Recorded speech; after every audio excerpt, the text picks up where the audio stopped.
Hello दोस्तों, आप सभी को हमारे यूट्यूब चैनल BSEB क्लासेस में आप सभी का मोस्ट वेलकम है। तो दोस्तों, इस वीडियो में देखेंगे त्रिकोणमिति यानी ट्रिकोनोमेट्री फार्मूला देखेंगे।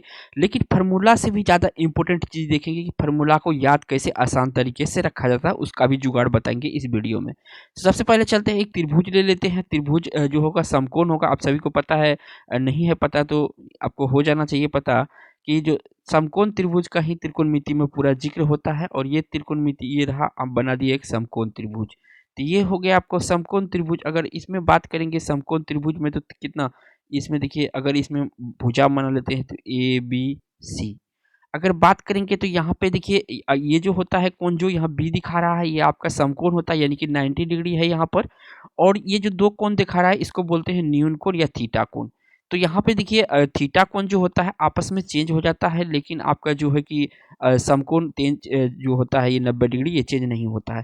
तो देखिए कर्ण यहाँ पे होता है, और कर्ण को क्या बोलते हैं, हाइपोटेनियस इंग्लिश में बोलते हैं। और ये जो होता है ये लंब होता है यहाँ पर, और नीचे हो जाता है आपका आधार। ये हो गया आधार, ठीक है। अब देखिए शॉर्ट में हम कर्ण को क्या बोलेंगे, तो कर्ण को बोलेंगे एच, क्योंकि हाइपोटेनियस इसका इंग्लिश में नाम होता है। आधार को क्या बोलेंगे, इंग्लिश में बेस बोलते हैं, तो इसको शॉर्ट में बी डिनोट करते हैं। और लंब को क्या बोलते हैं, पी बोलते हैं। तो याद रखिएगा, आसानी रहेगा आपको याद करने में भी और फार्मूला को भी याद रखने में। अब बात करते हैं, देखिए अगर मान के चले यहाँ पर हम बात करेंगे तो ये मेरा क्या है, ये दोनों थीटा कोण है। अब यही अनुपात को, और अनुपात और कोण और अनुपात को, रेशियो को हमको जानने के लिए ये फार्मूला याद रखना पड़ता है कि अनुपातिक फार्मूला इसको बोलते हैं। अब देखिए सबसे पहले क्या है, साइन थीटा बराबर क्या होता है, लंब बाय कर्ण यानी P/H, इसको शॉर्ट में कह सकते हैं। वहीं पर अगर कॉस थीटा बात करेंगे तो आधार बट्टा कर्ण होता है यानी B/H होता है। टेन थीटा की बात करेंगे तो आधार बाय लंब बट्टा आधार होता है, P/B होता है।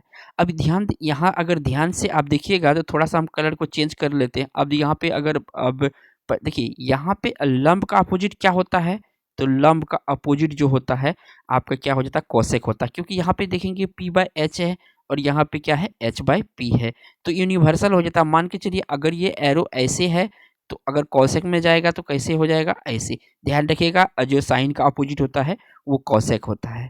अब अगर यहाँ पे कॉस का अपोजिट देखेंगे तो क्या होता है, ये सेक होता है। यहाँ पे देख लीजिए आप, क्योंकि यहाँ B/H है कॉस थीटा बराबर, तो कॉस सेक थीटा बराबर क्या है, H/P। और टेन थीटा और कॉट थीटा भी इसी तरह से अपोजिट होता है एक दूसरे का। तो आपको तीन मेनली याद रखना पड़ेगा। पहला है आपका साइन थीटा, दूसरा है आपका कॉस थीटा, और तीसरा है टेन थीटा। इन्हीं का अपोजिट ये तीनों आपका होता है। अब देखिए जो याद रखने का ट्रिक है वो भी बताते हैं आपको। थोड़ा सा इसको डिलीट कर लेते हैं, जो है कि डिलीट हो जाएगा ये, या तो इसको हटा ही देते हैं स्क्रीन से। आप आई होप कि आपने याद हो गया या लिख लिए होंगे, तो इसको स्क्रीन से हटा देते हैं। अब बात करेंगे हम कि जो याद रखने का ट्रिक क्या होता है। तो ट्रिक देखिए यहाँ पे कुछ नहीं होता है। ट्रिक अगर यहाँ पे एक लाइन फाड़ देते हैं हम, तो यहाँ पे अगर लाइन दे दिए, एक यहाँ पे लाइन दे दिए और एक यहाँ पे लाइन दे दिए, तो देखिए इसको सेम है, ये लाल हो गया LAL, और ये हो गया आपका कक्का, क्या हो गया, लाल कक्का। अब आप कैसे याद रखेंगे इसको, तो यहाँ पे हम जो है कि ये जो हमारा पहला जो होता है ये साइन के लिए होता है, दूसरा होता है कॉस के लिए होता है, और ये तीसरा जो होता है टेन के लिए होता है। तो ध्यान रखिएगा, ये देखिए अब कैसे इसको दिमाग में बैठाएंगे, साइन कॉस टेन, बस इतना तो याद रखना, आपको याद हो गया। देखिए साइन क्या होता है, लंब बट्टे कर्ण होता है। कॉस क्या होता है, आधार बट्टे कर्ण होता है। और टेन क्या होता है, तो टेन होता है आपका लंब बट्टा, सॉरी लंब आपका जो है कि लंब बट्टा आधार होता है, ठीक है, लंब बट्टा आधार होता है। अब देखिए सेम इसका अपोजिट जो होता है, तो यहाँ पे अगर हम कर देंगे, उसे तो ये नहीं बताना चाहिए लेकिन बता देते हैं इसको भी। अगर कक्का ब लाल, किसका किसका अपोजिट होता है, किसका किसका अपोजिट होता है वो भी देख लीजिए। देखिए ये होता है आपका कॉसेक का अपोजिट, कॉसेक का अपोजिट। और ये होता है सेक, और ये होता है आपका कॉट।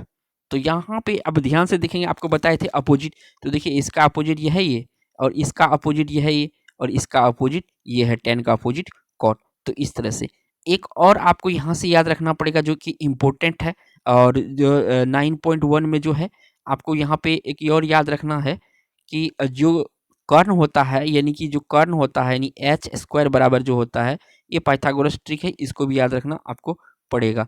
तो यहाँ पे क्या होता है यहाँ पे हम अगर हम एच स्क्वायर बराबर लिखेंगे तो ये हो जाएगा क्या, p square plus b square. ठीक है, इस फार्मूला को हम आगे करेंगे तो क्या हो जाएगा हमको, तो यहाँ पे हमको एच क्लियर कर देंगे तो ये स्क्वायर इधर की जाएगा तो क्या आ जाएगा, इधर जाएगा तो क्या आ जाएगा आपका रूट में आ जाएगा। तो यहाँ पे क्या हो जाएगा, पी स्क्वायर अब प्लस में हो जाएगा बी स्क्वायर। यहाँ से देखिए फार्मूला को और हम सिंप्लीफाई, ये इंपॉर्टेंट है आपका पाइथागोरस ट्रिक या पाइथागोरस फार्मूला कहते हैं इसको। तो इसका जो है कि अगर इनमें से मान के चलिए आपको अगर हम बताएं तो पी एच और बी यानी सॉरी बी, अगर इन तीनों में से कोई दो दिया रहेगा तो तीसरा निकल जाता है इस फार्मूला से। आगे फार्मूला को थोड़ा और सार संक्षेप करते हैं, थोड़ा सा डिलीट कर लेते हैं इसको। देखिए यहाँ पे फार्मूला को हम क्या करेंगे, तो यहाँ h बराबर है, हमको जब p बराबर निकालना होगा तो क्या करेंगे, तो p बराबर लिखेंगे। यहाँ पर देखिए कर्ण बड़ी भुजा होता है, याद रखिएगा कर्ण जो होता है तो समकोण त्रिभुज में बड़ी भुजा होता है, तो माइनस क्या हो जाएगा, बी स्क्वायर हो जाएगा। अगर यहाँ पे हमको b निकालना हो तो क्या हो जाएगा, रूट अंडर एच स्क्वायर और माइनस हो जाएगा पी स्क्वायर। तो यहाँ पे माइनस हो जाता है क्योंकि कर्ण जो होता है बड़ी भुजा होता है। तो दोस्तों ये सूत्र आपको एग्जाम की दृष्टि से बहुत इंपॉर्टेंट है, इसको एक बार देख के जाइएगा। थैंक्स फॉर वॉचिंग दोस्तों।